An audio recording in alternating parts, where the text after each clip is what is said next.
All right, here we go. How do we let other people experience the consequences of their choices?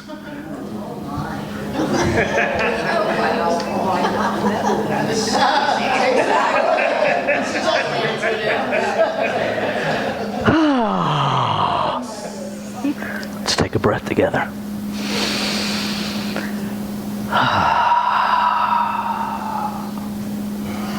Thank you, Gary. So our theme continues for the year to be first thing first. And you get to decide what that is. I don't. Right? It doesn't have a, this is the first thing first agenda, because the first thing for each of us might just be a little different. Right? What it is an invitation to pay attention to, are we attending to the first thing first? Or are we making something else more important than the first thing? July, we move into step 7 and tradition 7. Step 7, humbly ask Him to remove our shortcomings. Now, we talked last month about how many of us in metaphysics instantly bristle at the idea of character defects or shortcomings, and about the idea of something outside of us that will remove something for us. Okay. And I get it. And we can get stuck in the words, or we can understand what it's actually inviting us to do. We have a technology to remove our shortcomings. It's called spiritual mind treatment. Because anything that is out of alignment in our earthly thoughts with spiritual truth will show up as a mistake. It will show up as a shortcoming. It will show up as a character defect. So we can get lost in the language and conveniently deny that we have any of those things in this human realm. Right?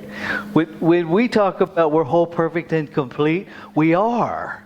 And we're referring to the spiritual essence of us. We are not referring to all human behavior. Because our whole, perfect, and complete spiritual selves periodically run amok. Have you noticed? And have you noticed how easy it is to notice other people running amok than yourself? Anybody else have that? It's like their amokness is so easy to identify.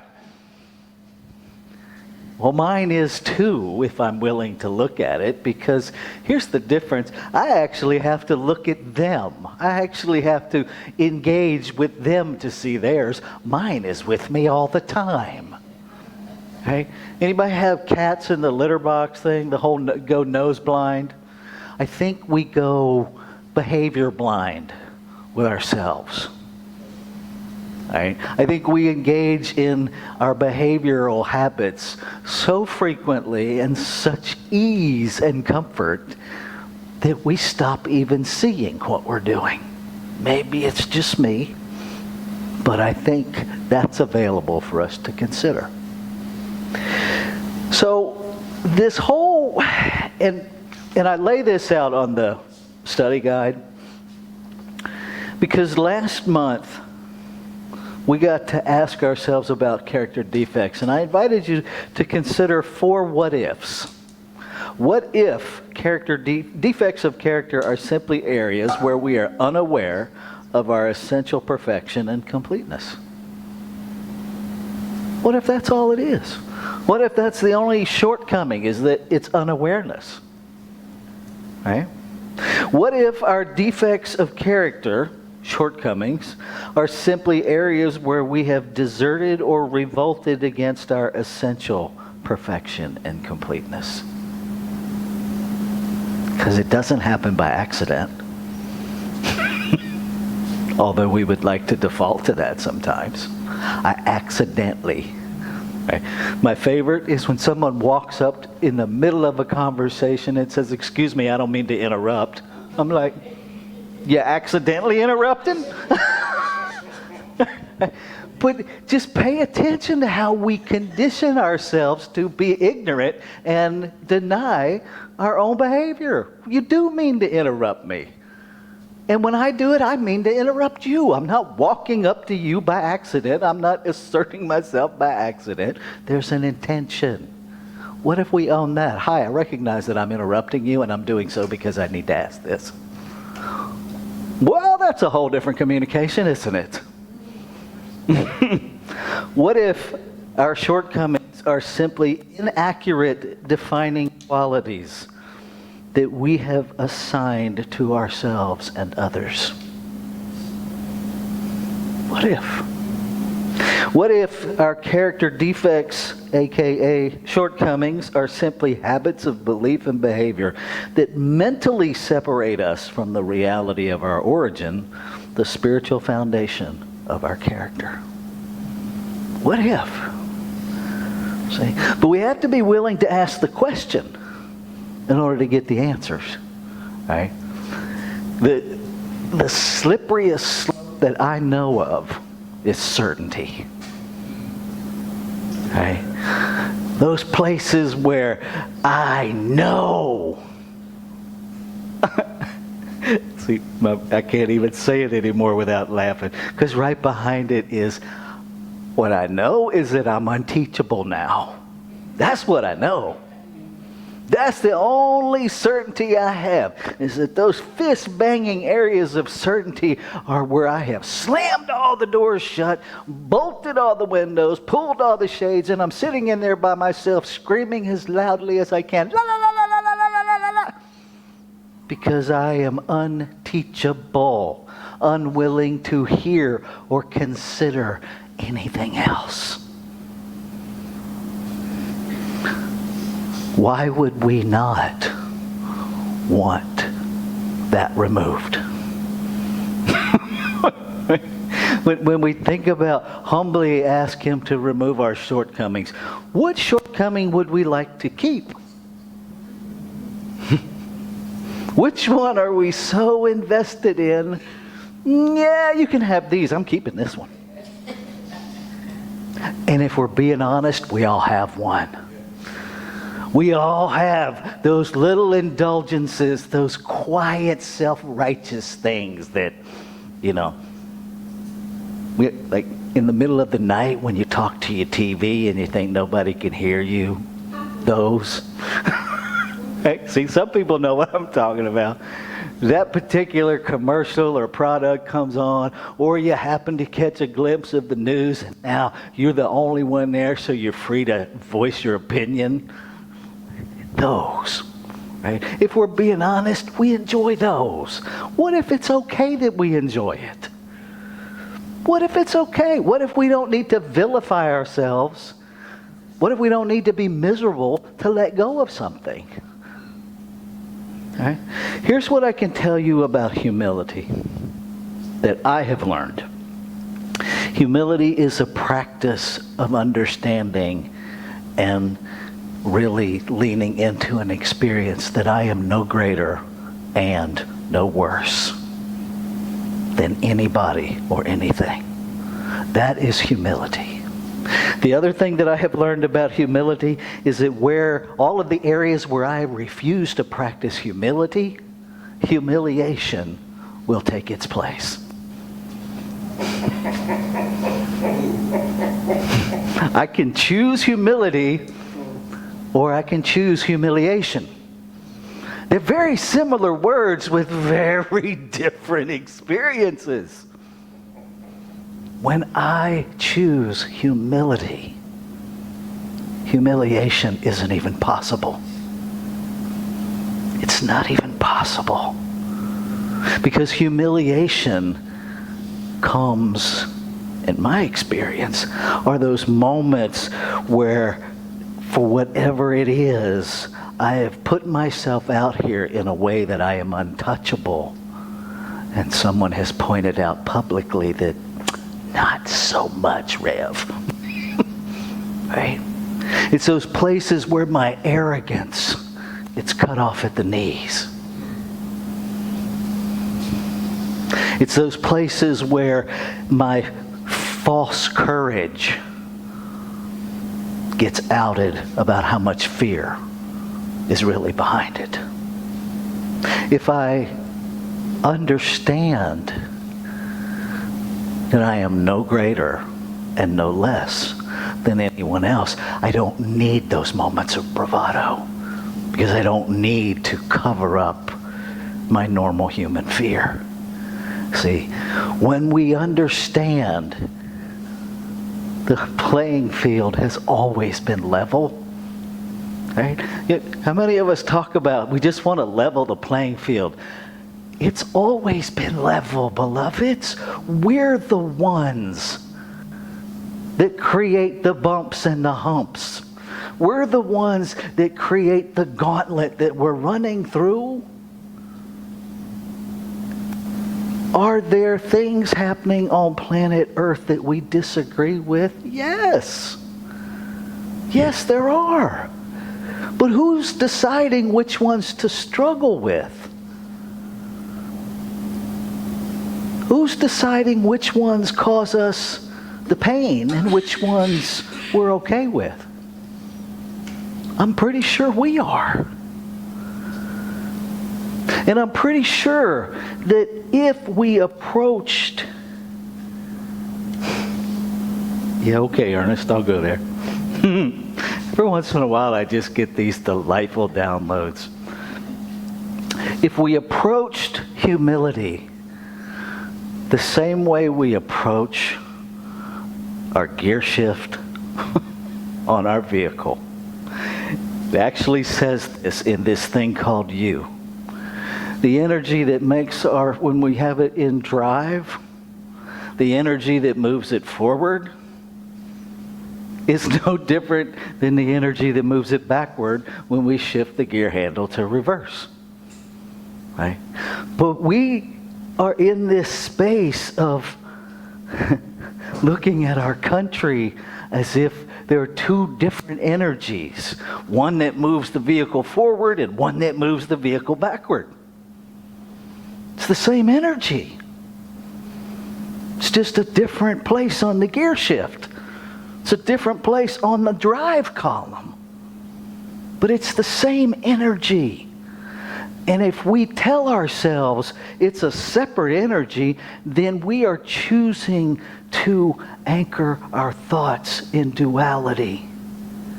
We are choosing separation. We are choosing to create an experience of a power separate from a power. We're choosing to experience opposing powers. It doesn't mean there are opposing powers, but it damn sure means we're going to experience it, because that's what we're doing. Humility is going back to that place where the playing field is already level, where I can disagree with you and still honor you as my equal, where I can and I can speak to this from personal experience, where I can be hurt by your policies and still treat you as my equal. My life can be negatively impacted by the things you put in place, and I can still treat you with dignity. I can still recognize that I am no better than you. Because if you notice, right, when we fall out of humility, most of the time we're elevating ourselves. Right? We're elevating ourselves. And what we're really doing is lowering somebody else. because we disagree with them so vehemently. I think the only way that we really wrap our heads around this whole metaphysical thing is to continuously come back to understanding that nobody, and I mean nobody, is their behavior. Nobody. Until we stop equating somebody's identity with their behavior, I don't know how we experience the God in them as long as we do that. I don't know how to experience the God in me as long as I equate my value, my worth, my identity with my behavior. Behavior comes from our thinking. Who I am just is. Not even I can wreck that. They can take my identity off the books. They can do that. They can take the big White House eraser and go, transgender people don't exist. Okay. Here I am. Right? They can take away the words. They can take away everything that makes me public. But they cannot touch my identity. They can't touch it. It's like what I picked that song this month. The world didn't give it to me, and the world can't take it away. See, when we understand that as the basis of humility, right?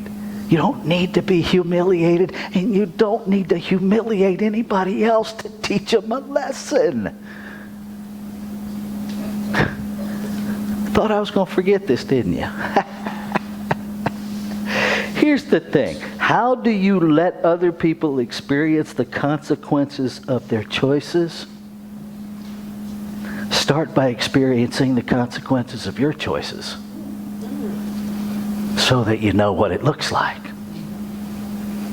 Because most of us are busy blaming somebody else, and beloveds, that is victimhood, like it or not. Every place you blame somebody for your experience is victim consciousness. Here's the thing about trying, even thinking that, it's incredibly arrogant to think that I can somehow mitigate your consequences. And it's profoundly insulting because it assumes that you can't handle your own life. If we don't practice humility, humiliation will take its place. When you try to clean up somebody else's messes, when you try to intervene, to second guess their choices, humility will be absent and humiliation will be front and center. It may not happen immediately, but it's going to be there. Right? Because sooner or later, this person's going to wake up and realize that you have zero confidence in them. That you have assumed they are incapable of handling their own consequences, and that you have estimated your value much higher than theirs, so you're going to be their savior. Like, it's I'll save you. Right? Maybe they're not asking to be saved. And I'll end it with this. Think about a time when you made a horrible mistake, and the consequences of that mistake set you free in a way and healed something in you that you didn't even know was there. Right? Why would you deny that to someone else? Because here's the thing. all of us will continue to make the mistake until we learn from the consequence. Right? The consequence is a gift. Love somebody enough to let them experience the gift. Be present with them. You don't have to abandon them, but you don't have to save them either. Can you be present with them, hold hands with them while they run into the brick wall? Probably not if you haven't run into your own brick wall yet. Right? Practice on yourself so you know what it's like. And then if they ask for your input, give it to them. Honestly. If they say, "What do you think?" be courageous enough to tell them. And still let them experience the outcome of their choices. Because they may not choose your advice. Then you get to experience the outcome of your choices too. Okay? And now everybody's in it together again. On the worksheet, I reframed the steps of treatment because I know of no better tool to have shortcomings removed than to heal our thinking. Right? And so you have things that you can learn. If you look at a medical model, if you use steps 1 through 3 as acknowledging that we have a disease and accepting that it just might be able to be healed, right? Steps 4 through 6 as the diagnostic process, okay, of identifying what the heck is going on here, what are the symptoms. Then you can look at step 7 as initiating the healing protocol. Right? So if you've been doing this work all along, you might have some things from steps 4, 5, and 6 that you want to shift. Right? So that would be the purpose of this spiritual mind treatment is to, what do you want to shift? Right? And it can be as simple as thinking so-and-so is stupid. That's the purpose. Great. You want to shift that. Recognition of your higher power, whatever it is to you. That's the first step. You recognize that. We typically teach the second step as unification, and it gets muddy because unification suggests that you're actually unifying with something and you're not. You already are. Right? So here it's listed as recognition of your inseparable unity. Okay. Third step, release of specific shortcomings. We used to teach denials. That's a denial step, right? That your shortcomings aren't real.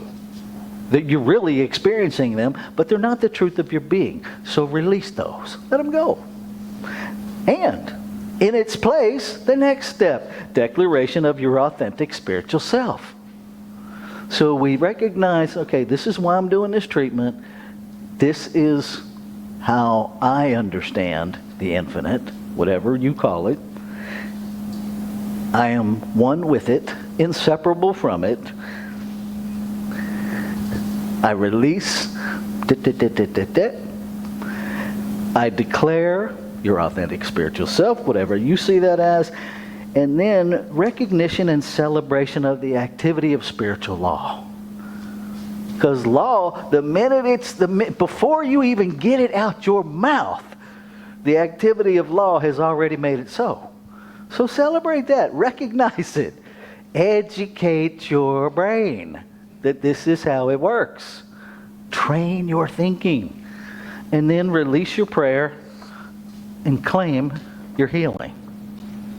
Let it go and claim it, and then get on with the business of living it. Right? And so that format is there. It's available to you if that works for you. I am going to do exactly that with our political realm this morning. So let's take this into prayer. And so I recognize that the purpose of this is to shift from othering to that level playing field of humility. I recognize that there is only one infinite, ever-present allness, unnameable, changeless, ever-present. And I recognize that I am that in form, that I am inseparable from it. And what is true of me must be true of all life. One meaning literally one. No other. And so in the truth of one, there can be no secondary power.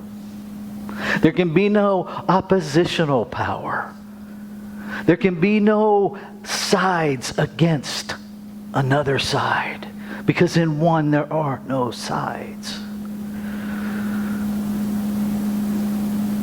And so I release the investment. I release the engagement. I release the energetic commitment to taking sides. And in its place, I claim and affirm the truth of one whole body,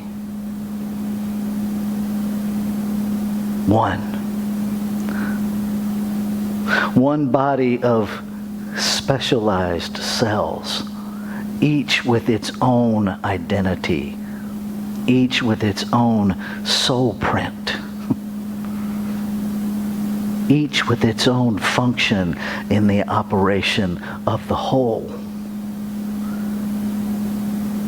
And so I remind myself, in moments of separation, I return to this moment where I recognize the different functions within one body. And I remind myself of the inseparability of one. And I celebrate. I celebrate the activity of law that always says yes, can only say yes, has already said yes, and made it so. And so it is available to me, through me, as me. And what is available to, through, and as me is available to, through, and as all, because all are one. And so I celebrate. I celebrate the training of my thought over and over again to remember equality is the truth of creation. It already is. And so it is in this celebration, in this recognition of this amazing perfection of being, that I let go and that I step into an experience of this newness, of this what isness. And so it is.